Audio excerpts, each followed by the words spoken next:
मनोज जरांगे पाटील यांनी मराठा आरक्षणाच्या बाबतीत जो भव्य मोर्चा आयोजित करण्यात आलेला आहे त्याला आमच्या भूमाता ब्रिगेडचा जाहीर पाठिंबा देण्यासाठी आणि त्यांचं स्वागत करण्यासाठी आम्ही कार्यकर्त्यांसह आता तळेगाव चौकामध्ये जे आहे ते पोहोचलेलो आहोत। आणि खरं तर मराठ्यांच्या हक्काची लढाई आहे। आज मराठ्यांच्या हक्काच्या लढाईसाठी अनेक राजकारणी मराठा समाजात होऊन गेले, परंतु जे कोणी करू शकलं नाही ते नेतृत्व जे आहे ते निस्वार्थीपणे मनोज जरांगे पाटील करतायत। सर्वसामान्य लोकांचा लाखोनी जो आहे तो पाठिंबा त्यांना आहे।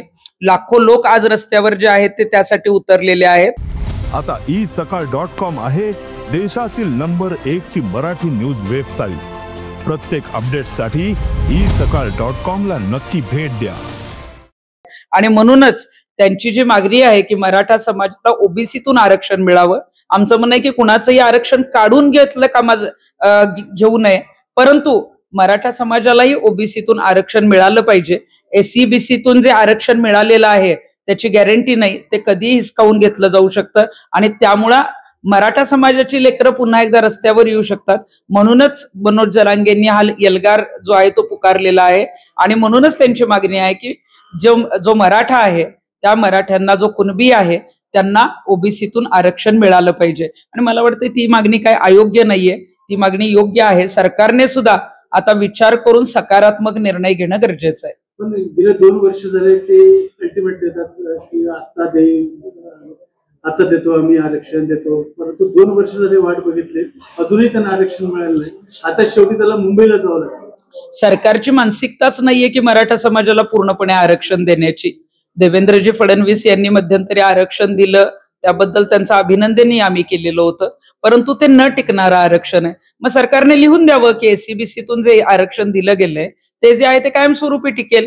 हे सरकार लिहून देऊ शकत नाही आणि म्हणूनच आपली लेकरं कुठेतरी रस्त्यावर येऊ नयेत। अचानक जर हे आरक्षण जर कॅन्सल झालं, कुठे जर कोर्टामध्ये जर त्याला रद्द करण्यात आलं तर मात्र मराठ्यांचे हाल होऊ शकतात आणि याचसाठी आपल्या मराठ्यांना आरक्षण मिळालं पाहिजे, ते ओबीसीतून मिळालं पाहिजे, त्यांना सगळ्या सुविधा मिळाल्या पाहिजे, यासाठी जे आंदोलन चालू आहे। तर मला वाटतंय की त्यासाठी पाठिंबा देणं सगळ्यांनी गरजेचं आहे। सगळ्या जाती धर्माचा पाठिंबा त्यांना आहे आणि आमच्यासारखी जी सामाजिक कार्यकर्ती आहे, मी यासाठीच आले की विनाकारण कुठेतरी कोणीतरी येतं, मनोज जरांगेंविषयी बोलतं, त्यांच्याविषयी टीका करतं, त्यांना बदनाम करण्याचा प्रयत्न करतं।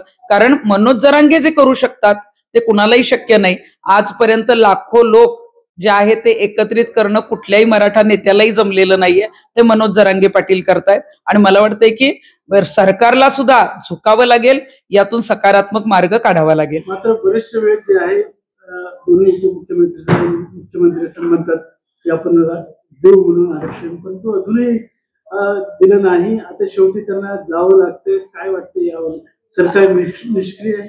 सरकार मला वाटतं की सकारात्मक होतं, परंतु आता कुठंतरी त्यांना मराठ्यांची मतं हवी आहेत, ओबीसींची मतं हवी आहेत आणि म्हणूनच कुठंतरी दुटप्पीपणा जो आहे तो सरकारचा दिसतोय। आज आपण जर बघितलं तर सरकारमध्ये उपमुख्यमंत्री अजितदादा पवार असतील किंवा एकनाथ शिंदे साहेब असतील, हे दोघंही मराठा समाजाचे आहेत। मग तुम्हाला आरक्षण द्यायचं ना, मग वेळ कशाला पाहिजे? तुम्ही ताबडतोब आरक्षण द्या।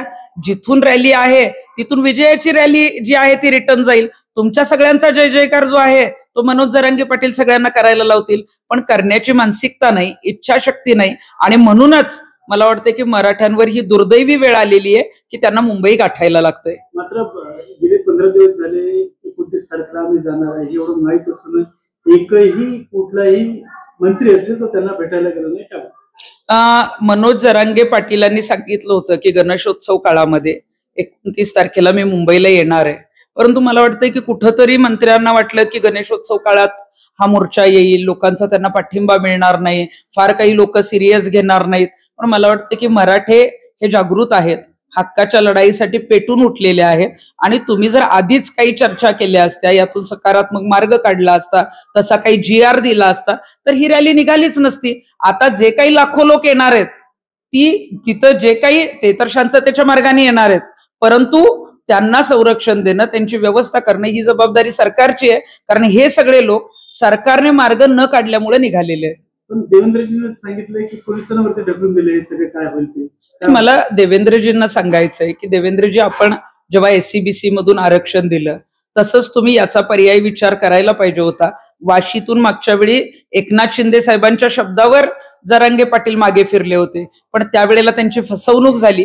अनेक गोष्टी ज्या सांगितल्या गेल्या त्या झाल्या नाहीत आणि म्हणून त्यांना यावं लागतंय. तर मला वाटतं की आता देवेंद्रजी फडणवीस यांना एकतर मार्ग काढायचा आहे, तो काढता येईल का माहित नाही, परंतु मग कायदा सुव्यवस्था राखण्याचं काम हे पोलीस करतात.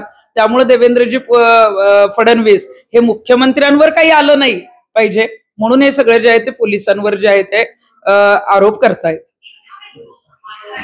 ओके. देश विदेशातील प्रत्येक घडामोडींचे लाईव्ह अपडेट मिळवण्यासाठी आता साम टीव्हीच्या सर्व सोशल मीडिया प्लॅटफॉर्मला लाईक, फॉलो आणि सबस्क्राईब करा. तसंच सर्व नोटिफिकेशनसाठी बेल आयकॉन प्रेस करायला विसरू नका.